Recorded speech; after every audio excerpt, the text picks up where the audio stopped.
Yo, what's going on, everybody? It's your boy Corboy. We're back at it again today with a new video, and I know I haven't uploaded in a couple of days. This weekend was a bit fucking insane. If y'all didn't know, this weekend was HCS Salt Lake City, which was an insane tournament to sit there and watch. It was absolutely just amazing. We streamed most of the games for all 3 days, I think. Except grand finals, we just did the grand finals, like two, 2 or 3 games, just because I was really busy that day. But it was the time that I had to come on and actually be able to stream and talk about it a little bit. So we are going to be talking about that a little bit in today's video, as well as some possible other things. But yeah, HCS SLC was a absolutely fucking phenomenal LAN tournament to sit there and watch. I know it's gearing up towards Worlds, which we will have a lot to talk about after that. Unfortunately, not going. I'm trying to go next year possibly, so we'll see what happens with that. We'll see if I'm able to make it out. But see, they're watching all these games, seeing a lot of new teams come up and do some absolutely insane things was just so much fucking fun. Of course, for those that don't know, SSG ended up taking away and winning the entire tournament, going into losers on day 2 on Saturday. And then just kind of coming out of that losers bracket and wiping Optic twice. I do want to talk a little bit more about that. We'll get towards that to the end of the video. But actually, we'll talk about day 1 when they were doing open pool and all of that stuff. So I kind of consider that day 1 because it's just people getting in, doing pool play. A lot of other cool little tournaments were held as well. There was a little Halo 2 tournament hosted by Overnight Oats. There's something on my fucking hat, and it's really bothering me. There we go. I don't even know what that was.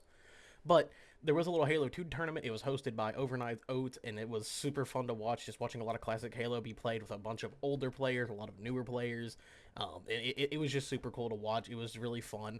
I love anytime they put together stuff like that, and Space Station tends to, when it comes to these events, go all out with it, whether it's for Halo or whatever game it is, which does lead me to a conversation I have been wanting to have. I talked about it a little bit on the stream, but if y'all don't know, I'm a pretty big fan of Space Station.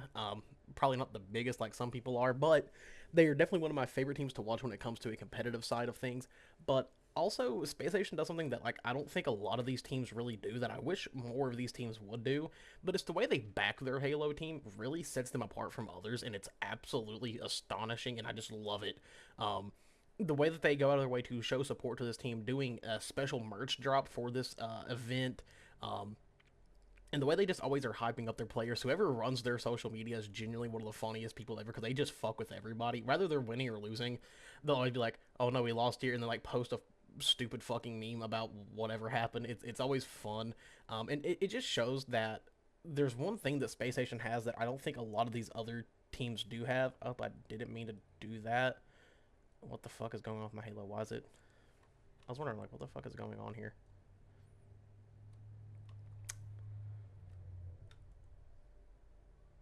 There we go.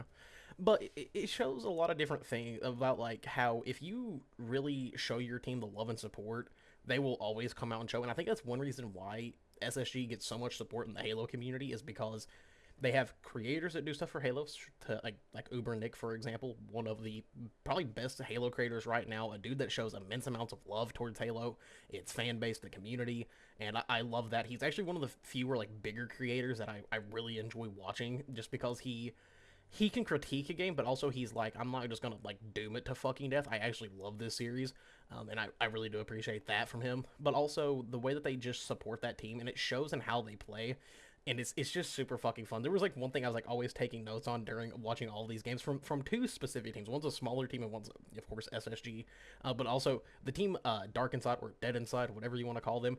These 2 teams have something that is like super unique, and I do hope both these teams end up succeeding. I know SSG already is, but I would love to see Dark Inside like actually succeeding in these events, because they both have this fucking mindset that is so just detrimental to playing in these professional circuits and these big against these big organizations, these big teams, these long-time players, some of the most like skilled players in the fucking world when it comes to Halo. And that's like they just have determination that no other team fucking has. Like SSG can lose a game, get sent into losers, and they're like, okay, we lost, we're gonna come in harder than ever and still beat your ass. Um, and same with Dark Inside. They would like lose a game or they would lose a series and be like, all right, cool, we're coming back. We're just gonna keep playing it. We're gonna go as hard as we can. And I think that's something that a lot of teams don't end up doing the way that those 2 did during these games. It was so fucking impressive. It was so fun to watch. They both play super aggressively, or they can sit back and play very defensively when they need to, and it's so fun to watch. Um, and there was just so much else going on at that whole event from what I at least seen. Like I said, wasn't there, but it just looked like it was super well put together. SSG, like I said, always does go all out for any event that they do, so I really do appreciate that from them. I think it just makes people more inclined to come in the future. Like, I was sitting there watching it, and I was like, shit, I kind of want to go to this next year. This actually looks fun, and I'm someone who, I like staying home. I don't like doing a lot. I'm a very awkward person. I'm a very home-bodied human being.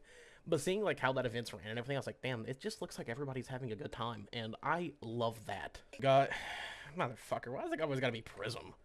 But other than that, I know that there's been some, upsets about this tournament and everything, some things that were going on during grand finals that I do want to talk about. Like I said, I'm an SSG fan, so I'm very happy the team won, and they just happened to pull it out, come back, and do something that, you don't see every tournament. You don't see bracket resets like that where a team comes back and really shows like, hey, we are the #1. Like, there is a reason that we have been here, and it is because we do things that other teams just can't do. So watching them bracket reset Optic and come back and do that 4-0 sweep was absolutely beautiful. Of course, I do want to give heads to Optic because Optic was phenomenal as well. They were playing so well. Of course, they may have not ended up winning, but there were things that were going on that team that were just unseen before. They are stepping it up in ways that other teams just aren't doing. So they go, okay, we've been second place, and there is a big chance that we could see a sweep on Worlds that could just be like no fucking other. But of course, there were some issues going on as well with Legend and his equipment, which is really unfortunate because while, yeah, you can work around those things, it does hurt momentum for a team, for sure. And we watched that happen with Optic twice. There was one game on Interference, I think it was Strongholds, where Optic was leading. They had just lost the lead, and then they had a tech issue, had to do a reset, and of course, SSG maintained that lead and ended up winning. But then we had in the, I think, second to last game of the entire series, Optic, or SSG ended up having an issue after a flag cap where Legend's controller basically just stopped fucking working, and you could watch it happen on the screen. Of course, there are people who are like, oh, they're probably cheating, or they're trying to, sway the game so they can come back and win it and lose momentum, but it clearly wasn't that. Like, you could literally watch, if you were watching the actual match itself, you would literally see his character just stop moving completely for, like, a good 20-30 seconds, and they were trying to fix it so the game wouldn't have to end, but it was like, hey, there's a tech issue. We have to fix this. Which is really unfortunate. Of course, I know that can kill momentum on both teams, and it did clearly for Optic significantly hurt them. We seen it happen as soon as the games had picked back up. It was like there was just something that was just missing. They were just able to not pick up as fast as SSG was. It's unfortunate all around. Like, it sucks for both teams. Like, no one wants to see a series in that way. I know that I don't, especially when I'm watching, and it sucks for both teams. Optic, though, put up a fight like no other. I know that Lucid was very upset about it. Understandably, Lucid is probably one of the best Halo players of the last 10 years, I would say. I absolutely love watching Lucid play. The dude he just fries out like no other. The way he's able to pick up and play off of others is so fucking impressive. And it does. It sucks for them. It's a very unfortunate time. It seems like Optic can't break his fucking curse of the second place finishes. Of course, that's a impressive thing too, because Optic has shown like, hey, we are deserving of these spots and we can do it. I think it is just putting some more time in, trying to figure out the team a little bit more. Also, seeing Dead Zone absolutely fucking fry this series as well was wonderful. I've been a bit of a defender of Dead Zone for a while, where I don't think he's the weak link that people think he is. He can play any position and just pull it out his ass and just do super well with it, which is more than impressive, especially when it comes to playing on that professional skill level of going for, these big wins. You have a lot put onto you whenever it comes to these whole events that people, I think, really do misunderstand, is that, like, you're playing for not only a lot of money, but you're playing in front of a lot of people, and you have a lot riding on you because people know that these are the best players in the game, and it's just a fact of how it is. These are the best players that have touched Infinite, and there's a reason that they are here, and they should be, feared and well endowed and be able to hold up to that standard. And I feel like every team really was.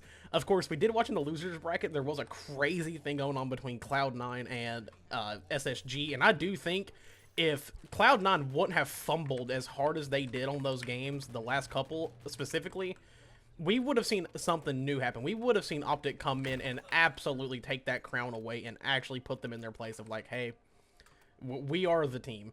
And I do hope we see it at Worlds. I hope Optic really does take time to focus up and to really practice where they need to practice. They were doing really well in Slade departments, and just overall, all around, it's so hard to play against a team like SSG that is so well concentrated, so well put together, a team that really knows how to work upon one another. It's just difficult overall. I think most people know that about this team at this point. So I don't know. I hope we see a change of the tides. Like I said, my two favorite teams to watch are SSG and Optic, so it's super hard when it comes down to these, final two games that to pick who you really want to win, because these teams just are so fucking fun to watch, and the players are great on both teams. You have all the fucking absolutely insane players on SSG, from Stellar, Bound, Eco, and Legend. It makes me happy when I see Legend win, especially just because he's an EU player. I think it's just super impressive watching him, go from playing on these EU servers where, it's very different compared to these NA servers and stuff like that, coming over to actually put these teams that are, much more well-trained. They're used to playing on these connections compared to them, and it's just impressive to see what he can do. The dude is, well, by his name, a legend. It's just what he is. He knows exactly what he's doing. He knows how to play these modes. He knows how to play maps. He knows how to actually get in there and put in work that other teams just seemingly can't against some of these teams, especially, yet again, like Optic. It's hard. These are not easy teams to play against. And I mean, as someone who, isn't a pro player, but I've ran into some of these pros playing fucking FFA, it is... There are things that they do in this game that the average high-skilled player cannot do, and it's so impressive. It's, like, generally when I get into these levels, I'm like, yeah, I'm gonna try, but I know I'm not gonna succeed. There's just things I know about this game that are small, minute things to some, but they can be absolute game changers. And I think that's one thing that does make competitive Halo so fun, is at the heart of Halo, it's very simple, very easy to pick up, but there's these small changes, these small, minute things that you can do to learn that really do change how a game will go or how your play style is going to improve. And it's one thing that just makes it so fun to watch and to get involved in, and just one thing that makes these games so fun to fucking play. So overall, HCS SLC was so much fucking fun to watch. If you didn't catch the games, I know there's like some replays and everything on like LVT and Halo's channels as well over on Twitch. I do highly recommend it. I do recommend anybody too who's looking to get better at Halo is to actually go back and watch those games. You will learn a lot. Even the FFA tournament was super fun to watch. Gunplexion ended up pulling that one out and winning it. Dude was super fun to watch as well. I actually was listening to him do his interview after he had won with LVT, and there were some things that I had to take notes on, because I was like, damn, this dude just knows what he's doing, and his biggest thing was just learn how to third-party people. Learn how to play off of everybody. Let them do damage before you jump in, or get a kill and then just wait. Don't just rush into your next fight. And I was like, oh, damn, that's actually really, really smart, the way that he's going about that, to kind of, get the most amount of kills that he can, but also negate damage when he can as well. It's really fun. It's really cool. Like, looking at these very, very high school players, I don't know how the fuck I missed that shot, but look at these very high school players. Like, it teaches you a lot about the game. People would be very surprised by that, but it's just the fact of how it is. If you were looking to increase your game sense, if you were looking to get better at the game, watch these people play. Watch them do what, like, try to, not really emulate what they're doing, but find ways to...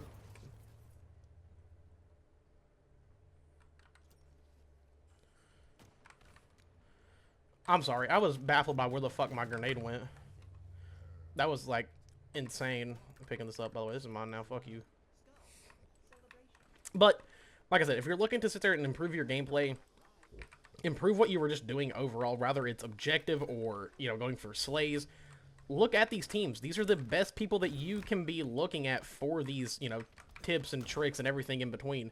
It will change the world of what you were doing in the world of Halo, especially in Halo Infinite, where this game is very heavily set on, movement, knowing where spawns are, learning how the guns work, how they feel, and how to approach, like, fights in general. I think this game is very, very heavily inputted on that, even more than the movement, which I know people have an issue with, because, it's the world of Halo. We can never be satisfied. We must be angry forever. Took his shield down, kill him. Thank you. But overall, like I said, this event was just super fun to watch. Go back and check it out if you're looking to, improve your playstyle. Also, go watch people like Shyway or any of these really big players that stream as well. It will significantly improve your gameplay. It will significantly help you too. Even as somebody who doesn't play on controller, I play on MNK, I still look at a lot of these controller players of like, okay, what are they doing? Like, what exactly is it that I can switch into my own playstyle, even as a MNK player, to really be able to compete with some of these higher ranked lobbies that I may be getting into at times. And there is a lot that you can take away from it, whether you're a controller or an MNK player. And like I said, I'm an MNK player. I'm at a disadvantage a lot of the fucking times when it comes to some of these games. Do I complain about it? Yes, I do. Okay, listen, aim assist is fucking insane, and I learned that yesterday when I was playing with me and Blair. Just were like goofing around in customs yesterday, and that was impressive to notice. I was like, damn, I can't even walk around you without it trying to lock onto you, buddy. Like, I can't even just like look the direction I want to look without it being like, there's a player there, look at him. It's kind of insane, but it's just part of the game. It's something you have to learn how to play against, something you have to learn how to maneuver around, especially in a game like Halo where things are so on the fly and you're trying to, learn information in games, trying to pick up on certain things, etc. It's just what makes it Halo, if we're being honest, and I love it. It's something I'm addicted to. I don't know what it is. Something about learning this game over others is just so significantly fun. But I hope you all caught HCS SLC. We do have a lot of content coming this week. I've been busting my ass here. Okay, listen. On top of streaming the last couple of days that I have, we're going to be streaming again tonight, by the way, so you should come stop by, say hi. We're probably going to be playing Halo or some shit with the homies. Just don't really know yet. But we have been busting our ass off. There's a lot of new content coming, so if you don't follow me everywhere, you should probably get on that because it's going to be popping up in other places. I may have learned something this weekend that y'all just don't know about. I'm also working on a really big video and a little special announcement. And I'm also competing in Blair's FFA tournament here on the 22nd of September. So we will be competing in that. I don't know how I'm going to do. We're just going to do it for fun because I fucking feel like it. But other than that, though, guys, I will catch you all later.